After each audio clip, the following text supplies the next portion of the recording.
કે ઘણા બધા કળયુગની અંદર કોઈ એમ અર્થ કરે કે કોઈ ધર્મ પાળે ધર્મકુળ કહેવાય, કોઈ એમ અર્થ કરે કે જેને સમાજ માની લે, અથવા તો કોઈ બડંગર એવી મહાસભા ઊભી કરીને નિમય દે એને આચાર્ય પદની કહેવાય. પણ શ્રીજી મહારાજે સ્પષ્ટ એવો ભેદ ન રહે, એવી શંકા ન રહે એટલા વચનામૃતની અંદર સ્પષ્ટ કીધું. અમે પધરાવેલા ભગવાન સ્વામિનારાયણ આચાર્ય સંપ્રદાયની ધર્મધુરા સંભાળી એની ઓળખાણ કોણે આપી? આપણે કથાઓ ઘણી વખત સાંભળીએ છીએ. શ્રીજી મહારાજ જ્યારે ગાદી ઉપર ભગવાને આરૂઢ કર્યા ત્યારે એની ભગવાનની ઓળખાણ કોણે આપી? તો કે તત્કાલીન જે રામાનંદ સ્વામી ધર્મની ધુરા સંભાળતા હતા એમણે ઓળખાણ આપી કે આજ પછી મારા સ્થાને હું આ શ્રી સહેજાનંદ સ્વામીને પધરાવું છું. એની ઓળખાણ રામાનંદ સ્વામી આપી છે.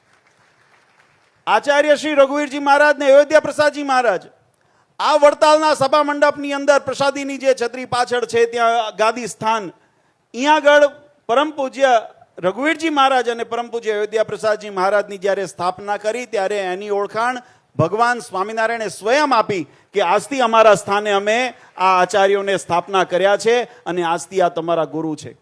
અને એ પરંપરાની અંદર રઘુવીરજી મહારાજે ભગવત પ્રસાદજી મહારાજની ઓળખાણ આપી, ભગવત પ્રસાદજી મહારાજ વિહારલાલજી મહારાજની ઓળખાણ આપી, વિહારલાલજી મહારાજે શ્રીપતિ પ્રસાદજી મહારાજની ઓળખાણ આપી, શ્રીપતિ પ્રસાદજી મહારાજે આનંદ પ્રસાદજી મહારાજની ઓળખાણ આપી, અને આનંદ પ્રસાદજી મહારાજે નરેન્દ્ર પ્રસાદજી મહારાજની ઓળખાણ આપી. અને 1984ની અંદર આ જ વડતાલના સભા મંડપની અંદર પરમ પૂજ્ય આચાર્ય શ્રી નરેન્દ્ર પ્રસાદજી મહારાજે પરમ પૂજ્ય આચાર્ય શ્રી અજેન્દ્ર પ્રસાદજી મહારાજની ઓળખાણ આપી.